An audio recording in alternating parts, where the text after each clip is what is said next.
Hello दोस्तों, मैं धीर आपका स्वागत करता हूं आपके अपने चैनल इट्स न्यू ऑफिशियल में। दोस्तों आज मैं आपके लिए फिर से लेकर आया हूं वही मोस्ट इम्पोर्टेंट क्वेश्चंस का कलेक्शंस जो आपकी परीक्षा में कहीं ना कहीं बहुत ज़्यादा पूछे जा रहे हैं और पूछे जाते हैं। और इन क्वेश्चंस में दोस्तों मैंने आपके लिए वही प्रीवियस ईयर क्वेश्चंस जो खंगाले हैं कहीं ना किसी परीक्षा के जो क्वेश्चंस जो बहुत ज़्यादा पूछे जाते हैं और प्लस में बहुत ज़्यादा कंफ्यूज करते हैं, उन क्वेश्चंस को मैं रखता हूं।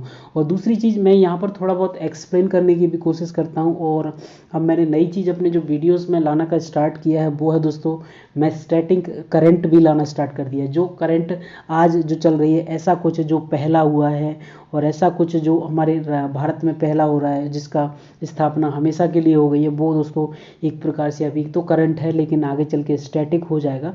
तो स्टैटिक करंट जो है मैं अभी लेकर आने लगा हूँ आपके लिए। और इन वीडियोस में आपके लिए हमेशा की तरह जो है मीडियम टू हायर लेवल रखूँगा। और यहाँ पर दोस्तों मैंने, अब दोस्तों आप सोच रहे हो कि मैंने ये वीडियोस जो हैं पन्ने पर लिखना स्टार्ट क्यों कर दिया है। दोस्तों यहाँ पर टाइपिंग में काफ़ी टाइम लगता है, दोस्तों टाइपिंग के लिए काफ़ी टाइम लगता है और कंटेंट भी दोस्तों बहुत ज़्यादा ढूंढना पड़ता है। तो इसीलिए मैं इससे अच्छा ये रहता है कि मैं अपने पेज पर बना लेता हूँ आपके लिए कंटेंट और उसी को आपके लिए ड्राइव कर देता हूँ। और यहाँ पर एक्सप्लेन करना होता है दोस्तों, तो समझने वाले तो इसमें भी समझ जाएंगे। और बाकी अगर टाइपिंग का रहता है दोस्तों फ्री, दोस्तों यहाँ पर थोड़ा मैं भी किसी न किसी परीक्षा की तैयारी कर रहा होता हूँ और मैं भी कहीं ना कहीं एक स्टूडेंट ही हूँ आपकी तरह ही। तो इसके लिए दोस्तों यहाँ पर टाइम नहीं रहता, अकेला ही हूँ और टाइम नहीं रहता कंटेंट बनाने के लिए, मतलब टाइपिंग करने के लिए। तो दोस्तों इसीलिए मैं इसको अपने पेज पर लाता हूँ और उम्मीद करता हूँ आपको अच्छा लगता होगा। और दोस्तों अपनी सलाह दीजिए कि आपको मेरे वीडियोस कैसे लगते हैं। और दोस्तों अगर अच्छे भी लगते हैं तो प्लीज़ एक लाइक तो बनता है दोस्तों, इतनी सारी मेहनत करने के लिए।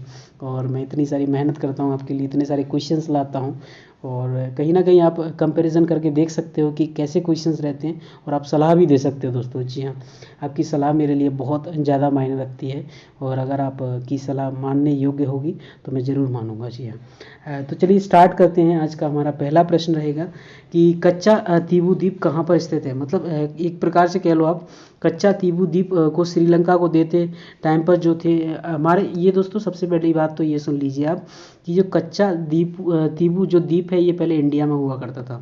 जहाँ पहले इंडिया के पास होता था, लेकिन एक टाइम पर ये इंडिया ने ये किसको दे दिया है, ये श्रीलंका को दे दिया है एक टाइम पर। तो ये पूछ रहा है, यही प्रश्न है कि ये कच्चा तीबू द्वीप जो है दिया गया था उस टाइम पर प्रधानमंत्री कौन थे। तो दोस्तों वो थी दोस्तों इंदिरा गांधी जी थी।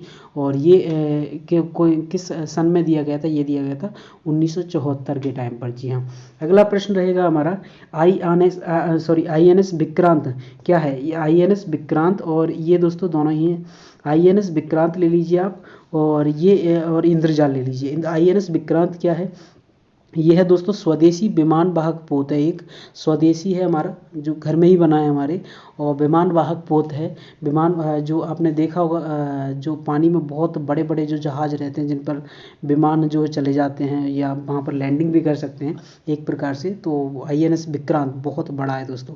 इंद्रजाल दोस्तों ये एक प्रकार से स्वदेशी ही है। और ये दोस्तों डिफेंस सिस्टम है, जो डिफेंस में ड्रोन का काम होता है। मतलब जहाँ पर इंसान के जाने की जगह ना हो या जहाँ पर इंसान ना जा सके वहाँ पर ड्रोन चला जाए, उसके लिए ड्रोन डिफेंस सिस्टम जो लगाया गया है वो इंद्रजाल लगाया गया है। अगला हम बात करते हैं दोस्तों प्रोजेक्ट 75। प्रोजेक्ट 75 क्या है दोस्तों। सबसे पहली बात तो प्रोजेक्ट 75 के अंतर्गत दोस्तों हम भारत में कम से कम जो है छः पनडुब्बी बनाने का लक्ष्य रखा है। जो स्वदेशी पनडुब्बी जो किसकी सहायता से बना रहे हैं, वो इंडिया और फ्रांस की सहायता से जो है 6 पनडुब्बी बनाने हैं हमें। और ये स्वदेशी होने वाली हैं एक प्रकार से। और जिनमें से हमने अभी तक चार जो है पनडुब्बी तैयार भी कर ली हैं, जिनके नाम मुख्यतः हम दे रहे हैं। कलवरी दे रखा है एक तो, और एक करंज दे रखा है, खांडेरी दे रखा है, बेला दे रखा है। कलवरी, करंज, खांडेरी, बेला, ये अभी 4 ही हुई हैं, अभी 2 और बनेंगी। तो प्रोजेक्ट 75 से संबंधित है, ये आप याद रखिएगा। ये पूछा जा चुका है प्रश्न कि प्रोजेक्ट 75 किससे संबंधित है, तो ये एक प्रकार से पनडुब्बियों से संबंधित है। जी हाँ, अगला प्रश्न रहेगा हमारा कोवैक्सीन जो है, हम दोस्तों अभी कोविड-19 का टाइम चल रहा है, फिर से आ गया है, ओमिक्रॉन आ गया है। तो अब मैं बात करूं कि कोवैक्सीन जो थी, कोविशील्ड जो थी, दोनों ही एक प्रकार की वैक्सीन्स हैं जो कोरोना वायरस के लिए लगाई गई थी और आपके और हमारे अंदर कहीं ना कहीं लग चुकी हैं अभी। और अब मैं पूछूं कि कोवैक्सीन जो थी किसने तैयार करी थी, तो दोस्तों कहाँ की कंपनी थी जो थी इन्होंने कोवैक्सीन तैयार करी थी, तो दोस्तों ये थी भारत बायोटेक ने जो तैयार करी थी। ये हैदराबाद की एक कंपनी थी। जी हाँ, और ये निष्क्रिय किस चीज़ के लिए लिखा गया है, तो दोस्तों ये जो निष्क्रिय लिखा गया है, कोवैक्सीन एक निष्क्रिय वैक्सीन थी। मतलब इसमें जो वायरस जो डाला गया था वो एक्टिव अवस्था में नहीं था, मतलब चलित अवस्था में नहीं था, वो इनएक्टिव मरा हुआ वायरस डाला गया था। जी हाँ, अभी कोवैक्सीन जिस जिस इंसान के अंदर लगी है वो उसके अंदर मरा हुआ वायरस डाला गया है। और कोविशील्ड की बात अगर मैं करूं कि कोविशील्ड जो है किसने बनाई थी, ये बनाई थी सीरम इंस्टीट्यूट ऑफ इंडिया ने बनाई थी और इसका जो हेडक्वार्टर जो है वो है दोस्तों पुणे। और अगर मैं इसका बात करूं कि इसके अध्यक्ष इस टाइम पर कौन है, तो दोस्तों इस टाइम पे क्या, उस टाइम पे जब ये वैक्सीन्स बन रही थी, आधार पुणे वाला इसके जो थे अध्यक्ष थे। जी हाँ, और अगर मैं बात करूं कि एक्टिव दोस्तों एक्टिव इसलिए है क्योंकि इसमें जो हमारे शरीर में जो वायरस डाला गया है वो दोस्तों हल्की सी मात्रा उसकी जो एक्टिव वायरस डाला गया है हमारे शरीर में।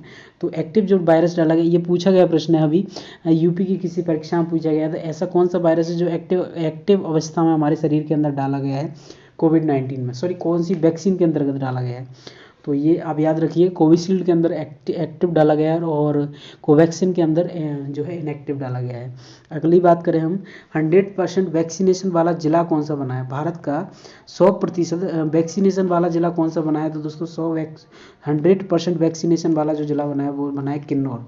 जी हाँ, और मैं बात करूँ भारत का पहला गाँव कौन सा बना है जो 100% वैक्सीनेशन जहाँ पर हो गया है, वो है बयान गांव जम्मू कश्मीर। जी हाँ, बयान गांव जम्मू कश्मीर जो है भारत का पहला गांव बना है जो 100% वैक्सीनेशन जहाँ पर हो गया है। और अगर मैं बात करूँ पहला राज्य जो 100% वैक्सीनेट हो गया है वो है हिमाचल प्रदेश।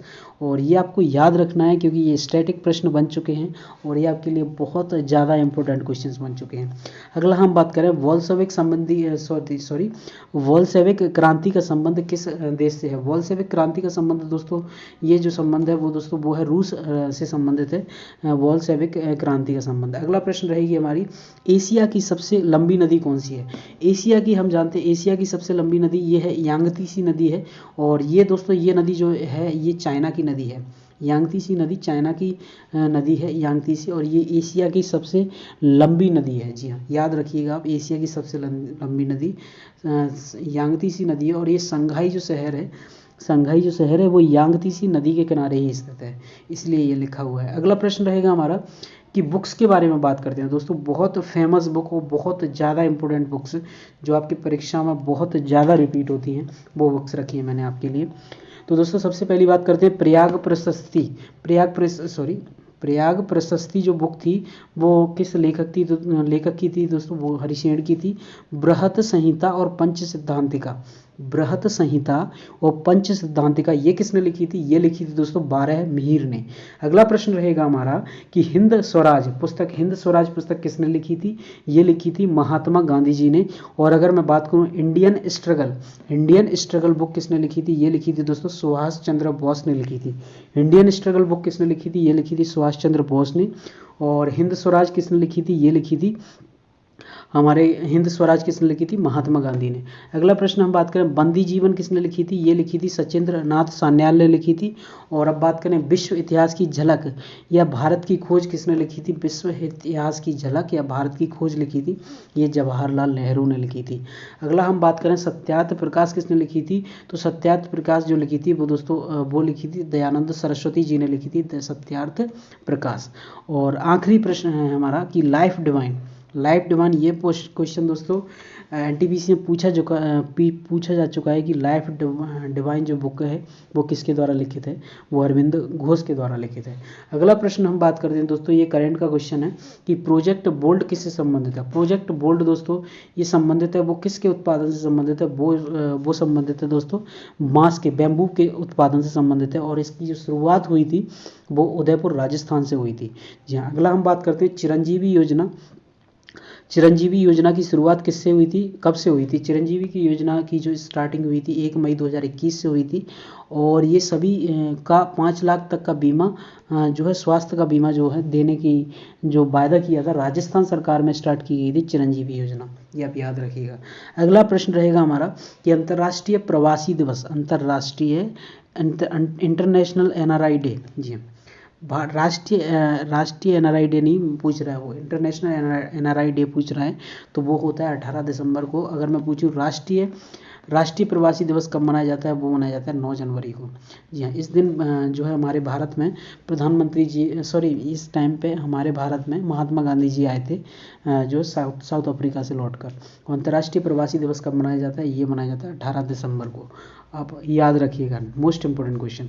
अगली प्रश्न हम बात करते हैं केशवानंद भारती केस जो हुआ था, हम जिसको जानते हैं, जो बहुत ज़्यादा फेमस केस रहा है, केशवानंद भारती केस, और फंडामेंटल राइट से संबंधित रहा है दोस्तों ये एक प्रकार से। और अब मैं बात करूं कि केशवानंद भारती केस जो हुआ था ये कब हुआ था, ये 24, इसकी दोस्तों डेट ही पूछ ली जाती है कि 24 अप्रैल 1973 में हुआ था ये केशवानंद भारती केस। और ये क्या इसमें पहली बार भारतीय इतिहास के पहली बार जो सबसे ज़्यादा जजों ने जो सुनवाई करी थी, वो कितने जज थे, 13 जज थे जिन्होंने सुनवाई करी थी, ये था केशवानंद भारती केस।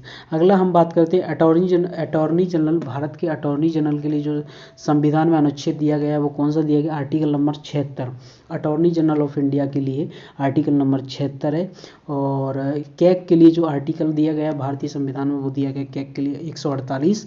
और अगर मैं बात करूँ सीबीसी के लिए, जो संविधान में जो सीबीसी चीफ विजिलेंस कमीशन के लिए जो दिया गया है, वो चीफ विजिलेंस कमीशन या सीबीसी के लिए जो आर्टिकल जो दिया गया भारतीय संविधान में वो दिया गया एक आर्टिकल नंबर 165। और संथानम समिति की सिफारिश से जो है इसका गठन किया गया था, सीबीसी का चीफ विजिलेंस कमिश्नर। जी हाँ। और संथानम समिति 1964 में इसका गठन हुआ था सीबीसी का।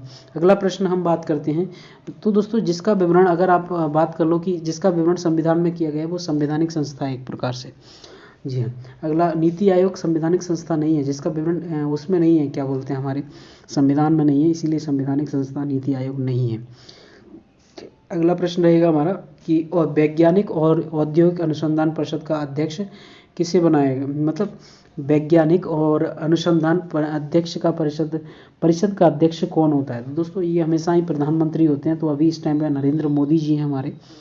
और इसको एक प्रकार से CSIR भी बोला जाता है, central of scientific and industrial research बोला जाता है। और इसकी जो स्थापना हुई थी वो 1942 में हुई थी। और इसका जो अध्यक्ष रहता है वो हमेशा भारत का प्रधानमंत्री रहता है, ये मोस्ट इंपोर्टेंट बात है। अगली प्रश्न हम बात करेंगे जुडीमा वाइन।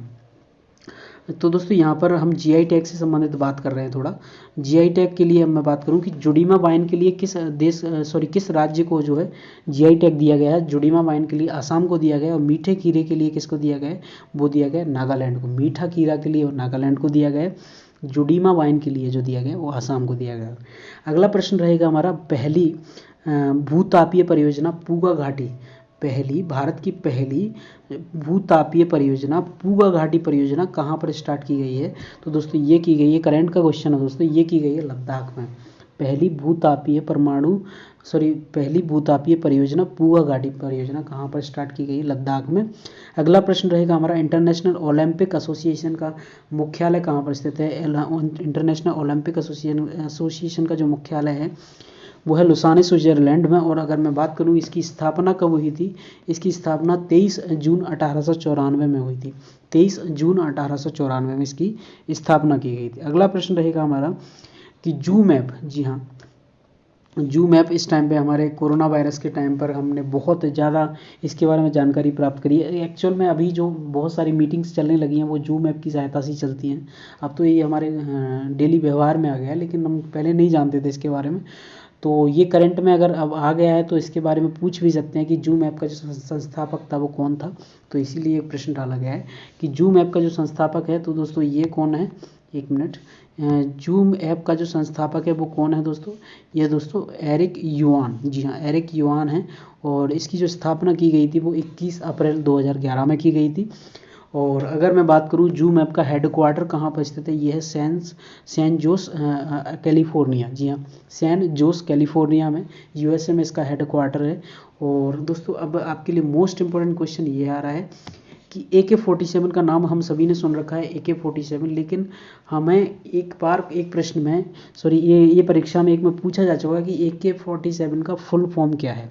AK-47 में AK का फुल फॉर्म क्या है, तो दोस्तों यहाँ पर AK का फुल फॉर्म उनका नाम था दोस्तों, AK मतलब होता है एप्टोमेट कलाशनिकोवा थे, एबटोमेट कलाशनिकोवा था इसका फुल फॉर्म, एबटोमेट कलाशनिकोवा। और अगर मैं बात करूँ ये किस देश के द्वारा विकसित की गई थी AK-47 सबसे पहले, तो ये रूस के द्वारा जो है विकसित की गई थी। मिखाइल क्लासिकोवा ने इसका जो है मतलब इसको बनाया था, मिखाइल क्लासिकोवा। और इसका जो एक्चुअल नाम है वो एप्टोमेट जो है क्लासिकोवा है। अगला हम बात करते हैं सम फैक्ट्स अबाउट द जो है हमारे एक्ट के बारे में, कुछ बहुत ज़्यादा एक्ट जो हमारे परीक्षाओं पूछे जाते हैं।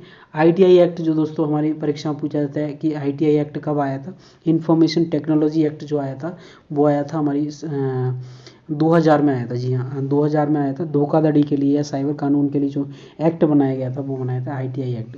अगला प्रश्न हम बात करते हैं बाल श्रम निषेध अधिनियम कब आया था। बाल श्रम को निषेध करने के लिए जो अधिनियम आया था वो आया था 1986 में। और बालकों का संरक्षण करने के लिए, बालक मतलब कोई भी लेडीज़ बच्चा हो या बच्ची हो, तो बालकों का संरक्षण करने के लिए जो अधिनियम आया था वो आया था 2005 में। अगला प्रश्न हम बात करते हैं किशोर न्याय अधिनियम कब आया था। किशोर के लिए न्याय जो होता अधिनियम कब आया था।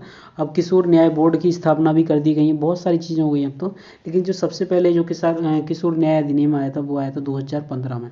ये दोस्तों पूछे जा चुके प्रश्न हैं, ये बहुत ज़्यादा इंपॉर्टेंट है। अगला प्रश्न हम बात करते हैं जो बहुत ज़्यादा फेमस जो एक्ट है या कह लो जो कानून है, पॉस्को एक्ट जो है, पॉक्सो एक्ट जो है, इसका जो सबसे पहले फुल फॉर्म आप जान लीजिए कि पॉक्सो एक्ट का फुल फॉर्म क्या होता है। Protection of children against sexual offense, जी हाँ protection of children against sexual offense POSCO act का जो है फुल फॉर्म होता है। अगर मैं बात करूँ इसकी स्थापना कब हुई थी, पॉस्को एक्ट सबसे पहले कब लाया गया था, ये लाया गया था एक्ट 2012 में, जी हाँ पॉस्को एक्ट जो लाया गया था वो 2012 में लाया गया था। और कुछ पार्टियां और उनके संस्थापक के बारे में यहाँ पर बताया गया है। सबसे पहली बात तो ये दोस्तों बहुत ज़्यादा इंपॉर्टेंट क्वेश्चन हैं, आप मान लीजिए मोस्ट से भी मोस्ट इंपॉर्टेंट क्वेश्चन है ये कि कुछ पार्टियां जो पूछी जाती हैं। सबसे पहली बात तो हमारे भारत देश में जो नेशनल पार्टी है उनकी संख्या कितनी है, वो 8 है। ये सबसे पहले याद रख लीजिए, 8 हमारे देश में नेशनल पार्टीज़ हैं। और अब मैं बात करूँ कि इसमें पार्टीज़ में भारतीय जनता पार्टी की स्थापना कब मानी जाती है, तो भारतीय जनता पार्टी की स्थापना 6 अप्रैल 1980 में हुई थी। 6 अप्रैल 1980 में इंडियन नेशनल कांग्रेस जो कांग्रेस है उसकी स्थापना तो हम सभी जानते हैं 28 दिसंबर 1885 में हुई थी। नेशनल पीपल्स पार्टी एनपीपी की जो स्थापना हुई थी, नेशनल पीपल्स पार्टी की जो स्थापना हुई थी वो हुई थी जो 2013 में आई थी। न्यू पार्टी है जो सबसे लेटेस्ट में जो पार्टी बनी है हमारे भारत की, जो सबसे लेटेस्ट या करंट पार्टी जो सबसे लेटेस्ट बनी है वो है नेशनल पीपल्स पार्टी एनपीपी, जी हाँ। अगला बात करते हैं बहुजन समाज पार्टी, ये कब बनी थी। ये सब बहुजन समाज पार्टी की जो स्थापना हुई थी 1984 में हुई थी। और मैं बात करूँ तृणमूल कांग्रेस पार्टी जो अभी ममता बनर्जी से CM बनी है, तो तृणमूल कांग्रेस पार्टी जो जिसकी स्थापना कब हुई थी, इसकी 1998 में स्थापना हुई थी। और अगर मैं इसके संस्थापक की बात करूं तो उसके संस्थापक जो हैं ममता बनर्जी ही हैं। अगला हम बात करें कम्युनिस्ट पार्टी ऑफ इंडिया की स्थापना कब हुई थी। कम्युनिस्ट पार्टी ऑफ इंडिया की जो स्थापना हुई थी वो 26 दिसंबर 1925 में हुई थी। 26 दिसंबर 1925 में कम्युनिस्ट पार्टी ऑफ इंडिया। अगला है communist party of India Marxist की स्थापना कब हुई थी। ये हुई थी दोस्तों 1964 में। अगला प्रश्न रहेगा हमारा नेशनल कांग्रेस पार्टी नेशनलिस्ट ऊपर हो गया नेशनल कांग्रेस पार्टी जो राहुल गांधी जी की है। और अगर मैं बात करूं नेशनलिस्ट कांग्रेस पार्टी की स्थापना कब हुई थी, ये हुई थी 10 जून 1999 में, 10 जून 1999। और अब हम बात करते हैं, अगला प्रश्न है हमारा जो मोस्ट इम्पोर्टेंट है कि संथानम समिति का संबंध किस क्षेत्र से है, या संथानम समिति का संबंध किससे है। तो ये दोस्तों किसी भी चीफ विजिलेंस कमिश्नर जो होता है उसके संबंधित है संथानम समिति का संबंध। और इसकी जो स्थापना हुई थी वो फरवरी 1964 में हुई थी। हम देख रहे हैं फरवरी 1964 में सीबीसी की स्थापना हुई थी, सीबीसी भी बोलते हैं इसको शॉर्ट में। अगला प्रश्न हम बात करते हैं सेल जो बोलते हैं, जो स्टील के लिए जो अथॉरिटी है, स्टील अथॉरिटी ऑफ इंडिया की जो है स्थापना कब हुई थी। सेल की जो स्थापना हुई थी वो जनवरी 1964 में हुई थी। कब हुई थी, 19 जनवरी 1954 को हुई थी। और इसकी जो हेडक्वार्टर है वो नई दिल्ली है। अब मैं बात करूं देवनागरी के स्थान पर रोमन लिपि लाने का सुझाव किसने दिया था। देवनागरी लिपि होती है हमारा, और देवनागरी के स्थान पर रोमन लिपि लाने का जो है सुझाव सबसे पहले किसने दिया था, ये दिया था सुनीत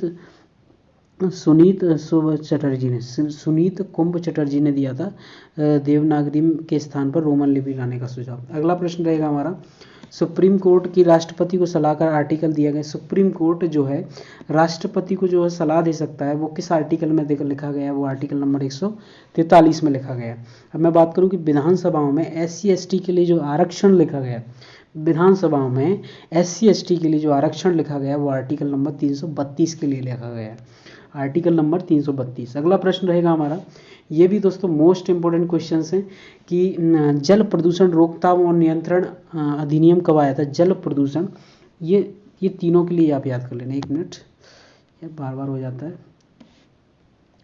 ये तीनों के लिए आप याद कर लेना कि जल प्रदूषण, वायु प्रदूषण और ध्वनि प्रदूषण के लिए एक्ट बन चुका है दोस्तों।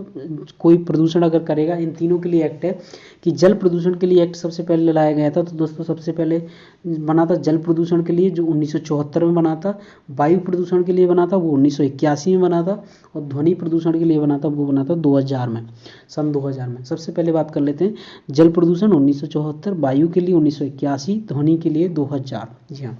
अगला प्रश्न रहेगा हमारा कि अफस्पा जो है arm force special power act की स्थापना कब की गई थी। अफस्पा की स्थापना जो की गई थी आज नागालैंड में लगता है दोस्तों। ये इसमें मैं आपको बता चुका हूँ पहले भी बहुत सारे वीडियोस में कि इसमें आर्मी को एक स्पेशल पावर मिल जाती है कि आपके बिना किसी वारंट के आपको कहीं से भी गिरफ्तार कर सकते हैं, गोली चलाने का अधिकार, बहुत सारे अधिकार जो आर्मी को मिल जाते हैं इसके अंतर्गत। और अभी ये हमारे भारत के बहुत सारे राज्यों, तो नहीं बोलेंगे, 4-5 राज्यों में लगे हुए हैं, नागालैंड वगैरह में लगा हुआ है। और अब मैं बात करूँ, ये मोस्टली 6 महीने के लिए लगता है, लेकिन 6-6 महीने करके इसको बढ़ाते चले जाते हैं। अगला प्रश्न है हमारा, NDRF या नेशनल डिजास्टर रिस्पांस फोर्स का गठन कब हुआ था। NDRF बोलते हैं दोस्तों इसको, शॉर्ट फॉर्म इसकी NDRF है। NDRF का जो गठन हुआ था वो हुआ था 2006 में। NDRF 2005 या 4 के आसपास एक बहुत बड़ी आपदा आई थी, उसके बाद ही NDRF का गठन किया गया था। अगला प्रश्न रहेगा हमारा कि ताशकंद समझौता कब हुआ था। ताशकंद जो समझौता हुआ था दोस्तों, ये हुआ था ताशकंद समझौता, सबसे पहली बात किस किस के बीच में हुआ था, ये हुआ था लाल बहादुर शास्त्री और जनरल अयूब खां के बीच में हुआ था। लाल बहादुर शास्त्री जनरल अयूब खां के बीच में हुआ था। और ये कहाँ पर हुआ था, ये दोस्तों ताजिकिस्तान में हुआ था, सॉरी ताशकंद में हुआ था। ताजिकिस्तान की राजधानी है ताशकंद, तो वहाँ पर हुआ था ये लाल बहादुर शास्त्री और जनरल अयूब खान के बीच में। अयूब खान जो है पाकिस्तान के प्रधानमंत्री थे उस टाइम पे, और लाल बहादुर शास्त्री हमारे भारत के। अगला प्रश्न रहेगा हमारा 1960 का सिंधु जल समझौता। 1960 का सिंधु जल समझौता जो हुआ था वो कब हुआ था। ये कराची में वर्ल्ड बैंक, और जब वर्ल्ड बैंक की सहायता से कराया गया था कराची में, और हुआ था ये। और मैं बात करूं कि उस टाइम पे जो ये किन किन के बीच में हुआ था, जवाहरलाल नेहरू और अयूब खान के बीच में हुआ था। जी हाँ, 1960 में हुआ था, याद रखना आप। सिंधु जल समझौता जिससे ये डिसाइड हुआ था कि भारत को 3 नदियों का पानी मिलेगा और पाकिस्तान को 3 नदियों का पानी जो कश्मीर से निकलती हैं। अगला प्रश्न हम बात करते हैं, SCO की आधिकारिक भाषा कौन सी है। SCO जो है संघाई कॉरपोरेशन ऑर्गेनाइजेशन की जो स्थापना बात करेंगे, लेकिन SCO की जो आधिकारिक भाषा है वो कौन कौन सी है। SCO की जो आधिकारिक भाषा है दोस्तों वो है रूसी है और चीनी है। रूसी और चीन, चाइना की भाषा है। और यहाँ पर मैं बात करूँ कि इसकी जो स्थापना, SCO की जो स्थापना हुई थी वो 15 जून 2001 को हुई थी। 15 जून 2001 को हुई थी एससीओ की स्थापना। अगर मैं बात करूँ इसका, ये संघाई में इसकी स्थापना हुई थी, और इसका हेडक्वार्टर जो है बीजिंग चाइना में है। चाइना की राजधानी है बीजिंग, वहाँ पर इसका हेडक्वार्टर, और सदस्य देशों की संख्या है इसमें अभी 9। और मैं बात करूं कि इसमें लास्ट में जो आखिरी में जो जुड़ने वाले सदस्य देश थे वो कौन कौन से थे, वो थे हमारे भारत थे और पाकिस्तान था। 2017 में दोनों एक साथ जुड़े थे। अगला प्रश्न रहेगा हमारा ICERD international convention on elimination of all form of racial discrimination. इसका फुल फॉर्म है, ये पूछ लिया जाता है, इसीलिए मैंने पूरा फुल फॉर्म लिखा है। Information convention on elimination of all form of racial discrimination, ICERD का फुल फॉर्म है। और मैं बात करूँ इसकी स्थापना कब हुई थी, इसकी स्थापना 4 जनवरी 1969 को हुई थी, और इसका जो हेडक्वार्टर है वो है न्यूयॉर्क में स्थित है, यूएसए। अब मैं बात करूँ कि एनसीसी के बारे में हमने सभी ने सुन रखा है, 10वीं या 12वीं क्लास में हमने सबने कर रखी होती है, मोस्टली लोग करते हैं इसको। एक प्रकार से एक दोस्तों रिजर्व फोर्स होती है ये, एक प्रकार से भारत की रिजर्व फोर्स मान लो, जो एक प्रकार से फोर्स कह सकते हो जो इमरजेंसी में काम में ली जा सकती है, उसके लिए एनसीसी का गठन किया गया था। तो इसका अगर मैं बात करूं इसकी स्थापना कब की गई थी, तो इसकी स्थापना सबसे पहली बार 15 जुलाई 1948 में की गई थी, और तब से लेकर अभी तक सक्रिय रूप से चल रही है, सुचारू रूप से चल रही है। अगला हम बात करें यह कलमकारी पेंटिंग के बारे में कहा गया है। कुरुकपुर कलमकारी पेंटिंग जो है किस राज्य की फेमस जो है कलमकारी पेंटिंग है, जिसको जीआई टैग दिया गया है। कुरुकपुर कलमकारी पेंटिंग को जीआई टैग तमिलनाडु की एक जो है पेंटिंग है। अगला हम बात करें consumer protection act. Consumer protection act मतलब उपभोक्ता संरक्षण अधिनियम, इसको हिंदी में बोलते हैं। उपभोक्ता संरक्षण अधिनियम कब आया था, ये आया था 1986 में, 1986 में आया था। इसके बाद ही जो है उपभोक्ता के जो है नियमों, मतलब उसकी जागो ग्राहक जागो, बहुत सारे आपने अभियान सुने होंगे, जिसके अंतर्गत ठगी को रोकने के लिए ये अभियान लाया गया था, ठगी प्रथा को रोकने के लिए एक प्रकार से। अगला प्रश्न है हमारा कि बीएसएनएल की स्थापना कब हुई थी। बीएसएनएल जो हम जानते हैं भारतीय संचार निगम लिमिटेड, इसका फुल फॉर्म होता है, और इसकी जो स्थापना हुई थी वो 15 सितंबर 2000 में हुई थी। और दोस्तों इतनी पुरानी कंपनी भी नहीं है, और ये अब जो है डूबने के कगार पर बैठी है, भारतीय कंपनी है। भारत सरकार ऑफिशियली इसको जो है सुचारू रूप से चलाती है, लेकिन ये आप जानते होंगे बीएसएनएल के बारे में। तो अगला प्रश्न रहेगा हमारा माइक्रोसॉफ्ट का ईमेल प्रोडक्ट है। माइक्रोसॉफ्ट का जो है ईमेल एक प्रोडक्ट है, वो कौन सा है, तो वो है दोस्तों outlook.com। outlook.com है माइक्रोसॉफ्ट का ईमेल प्रोडक्ट है। और गूगल का जो हम जानते हैं वो है जीमेल। गूगल का है जीमेल और माइक्रोसॉफ्ट का है ईमेल, और माइक्रोसॉफ्ट का नाम क्या है उसका outlook.com। अगला प्रश्न हम बात करते हैं कि भारत, ये दोस्तों आपके लिए कसम से ये इस पे आप 5 स्टार लगा लीजिए, बहुत ज़्यादा इंपॉर्टेंट क्वेश्चन है, बहुत ज़्यादा। अब मैं बात करता हूँ प्रश्न के बारे में कि भारतीय जनगणना में महाविभाजन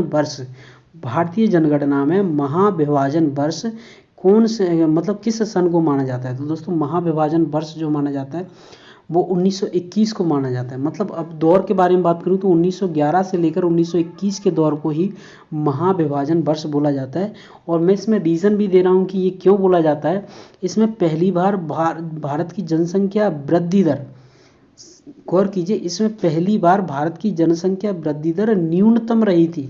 सबसे कम जो जनसंख्या वृद्धि दर रही थी वो 1921 के टाइम पर रही थी, 1911 से लेकर 21 के टाइम पर रही थी। और मैं बात करूं कि भारत का जनगणना का लघु विभाजक वर्ष किसे कहा जाता है। लघु विभाजक मतलब महाविभाजक तो हो गया 1921, और लघु विभाजक के बारे में बात करूं तो ये जो कहा जाता है वो 1951 को कहा जाता है। एक मिनट, क्या बात कर रहे थे हम, जनगणना में लघु विभाजक वर्ष जो कहा जाता है वो किसको कहा जाता है, 1951 में को कहा जाता है। और इस टाइम पे क्या हुआ था, इस टाइम पे जो हुआ था दोस्तों, जनसंख्या वृद्धि दर सबसे ज़्यादा देखी गई थी। सबसे ज़्यादा जो जनसंख्या वृद्धि दर देखी गई थी वो देखी गई थी 1951 में। और माइक्रो डिवाइड ईयर बोला जाता है इसको, लघु विभाजक वर्ष इंग्लिश में माइक्रो डिवाइड ईयर बोला जाता है, 1951, याद रखना। अगला प्रश्न है हमारा कि सबसे पहले कॉमनवेल्थ गेम्स कहाँ पर हुए थे। सबसे पहले जो कॉमनवेल्थ गेम्स जो हुए थे वो हुए थे 1930 में हुए थे। सबसे पहले याद रखना आप, कॉमनवेल्थ गेम्स कब हुए थे? 1930 में हुए थे। और ये किस जगह पर हुए थे? हैमिल्टन में हुए थे। और अगर मैं बात करूं कि एशियन गेम्स सबसे पहले कब हुए थे, ये हुए थे, और एशियन गेम्स सबसे पहले हुए थे 1957 में। और मैं बात करूं ये किस स्थान पर हुए थे सबसे पहले एशियन गेम्स, ये हुए थे दिल्ली, भारत की राजधानी में हुए थे। अगला प्रश्न हम बात करते हैं अगला प्रश्न हम बात करते हैं 20 अगस्त 1917 के सुधारों की घोषणा को जानते हैं। 20 अगस्त 1917 के सुधारों की घोषणा को किस नाम से जाना जाता है? वो जाना जाता है मॉन्टेग्यू चेम्सफोर्ड सुधार। ये आया कब था? ये आया था 1919 में। आप सुना होगा 1919 का मॉन्टेग्यू चेम्सफोर्ड सुधार। ये 20 अगस्त 1917 से इसने कार्य करना स्टार्ट कर दिया था, तब जाके 1919 में जो है अनाउंस हो पाया था। अगला प्रश्न हम बात करते हैं इंटर स्टेट नदियों के जल विवाद का निर्णय किससे संबंधित है? मतलब जो राज्यों में जो जल को लेकर जो विवाद रहता है कि कोई भी नदी, मान लो अपन नर्मदा नदी ले लो, तो उसके जो है उसके लिए जो विवाद चल रहा है वो नर्मदा नदी के लिए मध्य प्रदेश और जो महाराष्ट्र के बीच में, मतलब ये जिस राज्य से जो नदी निकलती चली जाती है वो कहीं ना कहीं विरोध या मतलब हो ही जाते हैं दोस्तों, झगड़े हैं छोटे मोटे। तो इसके लिए जल विवाद के लिए जो निर्णय दिया जाता है वो भारतीय संविधान में भी लिखा गया है कि होंगे, वो तो सीधी बात है। तो ये किस आर्टिकल में लिखा गया है? वो लिखा गया है आर्टिकल नंबर 262। अगला प्रश्न रहेगा हमारा, जंग रहित लोहा बनाने में प्रयुक्त होने वाली धातु कौन सी होती है? जंग रहित लोहा, याद रखना ये मोस्ट इंपोर्टेंट क्वेश्चन है कि जंग रहित लोहा जिसमें जंग नहीं लगेगी, तो इसको बनाने के लिए किसका प्रयुक्त किया जाता है? इसका प्रयोग किया जाता है क्रोमियम का प्रयोग किया जाता है जंग रहित लोहा बनाने के लिए। अगला प्रश्न रहेगा हमारा, मथुरा की शिल्पकला के लिए पत्थर, मथुरा की जो है शिल्पकला के लिए कौन सा पत्थर उपयोग किया जाता है? वो किया जाता है लाल बलुआ पत्थर। कौन सा? लाल बलुआ पत्थर उपयोग किया जाता है। अगला प्रश्न रहेगा हमारा, कलकत्ता विश्वविद्यालय किस शैक्षणिक रिपोर्ट से आया था? कलकत्ता विश्वविद्यालय किस शैक्षणिक रिपोर्ट से जो है अस्तित्व में आया था, ये कह लो आप एक प्रकार से। तो कलकत्ता विश्वविद्यालय किस शैक्षणिक रिपोर्ट के बाद अस्तित्व में आया था? ये आया था वुड्स डिस्पैच। अगर मैं सन की बात करूँ इसके, तो ये आया था 1854 में। जी हाँ, 1854 में वुड्स डिस्पैच आया था। और सबसे पहला विश्वविद्यालय था ये हमारे भारत का। अगला प्रश्न हम बात करें हैं तिलपारा बैराज, या तिलपारा बैराज किस नदी के तट पर स्थित है? तो तिलपारा बैराज जो स्थित है वो है मयूराक्षी नदी के तट पर स्थित है तिलपारा बैराज। हाँ जी हाँ। अगला प्रश्न हम बात करते हैं शिव समुद्रम बांध का निर्माण हुआ था, ये हुआ था कावेरी नदी पर हुआ था। शिव समुद्रम, ये दोस्तों तीनों क्वेश्चन आपके लिए बहुत ज़्यादा इंपॉर्टेंट है, आप याद कर लीजिएगा कि तिलैया बांध परियोजना किस राज्य से संबंधित है? सबसे पहली बात, ये झारखंड से संबंधित है तिलैया। और ये किस नदी पर स्थित है? ये है बराकार नदी पर स्थित है। और मैं बात करूँ शिव समुद्रम बांध किससे संबंधित है? ये कावेरी नदी से संबंधित है, और कावेरी नदी पर स्थित है। और तिलपारा बैराज कहाँ पर स्थित है? ये है मयूराक्षी नदी पर, मयूराक्षी नदी पर। अगला प्रश्न हम बात करते हैं संयुक्त राष्ट्र मानवाधिकार परिषद की स्थापना कब मानी जाती है? यूएन राइट ह्यूमन काउंसिल की स्थापना कब हुई थी? यूएन राइट ह्यूमन काउंसिल की स्थापना जो हुई थी वो हुई थी 15 मार्च 2006 को, 15 मार्च 2006 को हुई थी। अगला प्रश्न रहेगा हमारा कि Mirzapur is famous for, Mirzapur जो है, मिर्ज़ापुर जो उत्तर प्रदेश का एक ज़िला है, वो किस चीज़ के लिए फेमस माना जाता है? वो कजरी फेस्टिवल के लिए फेमस माना जाता है, कजरी फेस्टिवल के लिए फेमस है मिर्ज़ापुर। जी हाँ। अगला हम बात करें द्रोणाचार्य अवार्ड के लिए, बात करें कि द्रोणाचार्य अवार्ड भारत के 2020 के किस किस को दिए गए हैं। तो ये अब दोस्तों हालांकि अब ये पुराने हो गए हैं, लेकिन आप फिर भी नाम देख लीजिए इनका कि 2020 में द्रोणाचार्य अवार्ड किन किन को दिया गया था। ये दिया गया था दोस्तों धर्मेंद्र तिवारी को दिया गया था। इनके नाम ये याद रख लीजिएगा दोस्तों कि किस ये जो खिलाड़ी हैं या ये जो नाम है किस खेल से संबंधित है, ये पूछ लिया जाता है। कि धर्मेंद्र तिवारी जो संबंधित है वो है तीरंदाजी से, शिव सिंह का संबंधित जो है वो है मुक्केबाजी से, ओम प्रकाश दहिया का संबंधित है वो है कुश्ती से, और कृष्ण कुमार हुड्डा का संबंधित है वो है कबड्डी से, पुरुषोत्तम राय का संबंध है वो एथलीट से, और रमेश पठानिया का जो संबंध है वो है हॉकी से, और नरेश कुमार का संबंध जो है वो है टेनिस से। जी हाँ। अगला प्रश्न हम बात करते हैं कि विश्व की सबसे ऊंची दूसरी मूर्ति कौन सी है? विश्व की सबसे ऊंची दूसरी मूर्ति कौन सी है? तो दोस्तों ये है स्प्रिंग टेम्पल ऑफ बुद्धा। जी हाँ, स्प्रिंग टेम्पल में भी ये क्वेश्चन थोड़ा गलत है, क्योंकि दोस्तों विश्व की सबसे ऊंची, अच्छा दूसरी सबसे ऊंची बैठी प्रतिमा बोलोगे आप इसको, बैठी प्रतिमा है, लेकिन ये थोड़ा मिस्टेक है दोस्तों, इस प्रश्न में थोड़ा सा मैं डाउट में हूँ इसमें। अगला प्रश्न हम बात करते हैं, ज्ञानपीठ पुरस्कार की स्थापना कब की गई थी। ज्ञानपीठ पुरस्कार की जो स्थापना की गई थी वो 1965 में की गई थी, और सबसे पहला जो ज्ञानपीठ पुरस्कार भारत का दिया गया था वो दिया गया था जी शंकर कुरूप को, जी शंकर कुरूप को दिया गया था। अगला प्रश्न रहेगा हमारा कि प्रथम महिला साहित्य अकादमी अवार्ड, सबसे पहली साहित्य अकादमी अवार्ड सबसे पहली बार कब जो है इसका गठन हुआ था, वो हुआ था 1954 में। जी हाँ। अगला प्रश्न रहेगा हमारा, अलग से रेल बजट स्टार्ट किया था, कब किया गया था। अलग से जो है रेल बजट को देना स्टार्ट कब से किया गया था, सबसे पहली बार ये किया गया था 1924 से। 1924 से जो है रेल बजट और आम बजट को अलग अलग किया गया था। और ये किस समिति की सिफारिश पर किया गया था, ये किया गया था दोस्तों एकवर्त समिति की सिफारिश पर। जी हाँ। अगला प्रश्न है हमारा कि बादशाह नामा या पादशाह के लेखक कौन माने जाते हैं। बादशाह नामा या पादशाह के लेखक कौन माने जाते हैं, ये माने जाते हैं दोस्तों अब्दुल हमीद लाहौरी। अब्दुल हमीद लाहौरी जो है पादशाह नामा या बादशाह नामा के लेखक माने जाते हैं। अगला प्रश्न रहेगा हमारा, अस्पृश्यता ऑफेंस एक्ट कब आया था। अस्पृश्यता के लिए ऑफेंस एक्ट कब आया था, ये आया था 1955 में आया था। और मैं बात करूं अस्पृश्यता के लिए हमारे भारतीय संविधान में एक वो जो आर्टिकल भी है फंडामेंटल राइट के अंदर, वो है आर्टिकल नंबर 17। जी हाँ। अगला हम बात करें कि 2011 की जनगणना के अनुसार, 2011 की जनगणना के अनुसार सबसे ज़्यादा शहरी जनसंख्या कहाँ पर स्थित है, मतलब सबसे ज़्यादा शहर किस राज्य में जो है स्थित है, सबसे ज़्यादा शहरों वाला राज्य कौन सा है, तो दोस्तों वो है दोस्तों महाराष्ट्र। सबसे ज़्यादा शहर इसी राज्य में स्थित है, महाराष्ट्र, उत्तर प्रदेश और तमिलनाडु। मतलब शहर से मतलब दोस्तों वहाँ पर व्यवस्थाएं अच्छी हों, उससे संबंधित रहता है। अगला प्रश्न रहेगा हमारा, ये भी मोस्ट इंपोर्टेंट क्वेश्चंस में आप शामिल कर लीजिए कि भारत और श्रीलंका में शांति समझौता कब हुआ था। भारत और श्रीलंका में जो शांति समझौता हुआ था वो हुआ था 1987 में। 1987 में भारत और श्रीलंका में शांति समझौता हुआ था, राजीव गांधी जी के समय पर हुआ था। जी हाँ।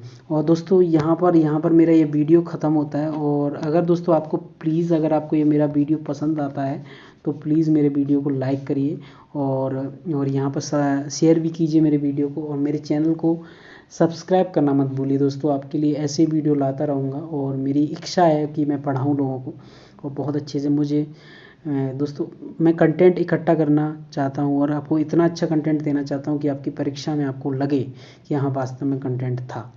नॉर्मल कंटेंट दोस्तों आपको कहीं से भी मिल जाएगा, लेकिन कंटेंट मेहनत के साथ दिया गया कंटेंट वो अलग ही रहता है, उसका जलवा अलग ही रहता है। जी हाँ।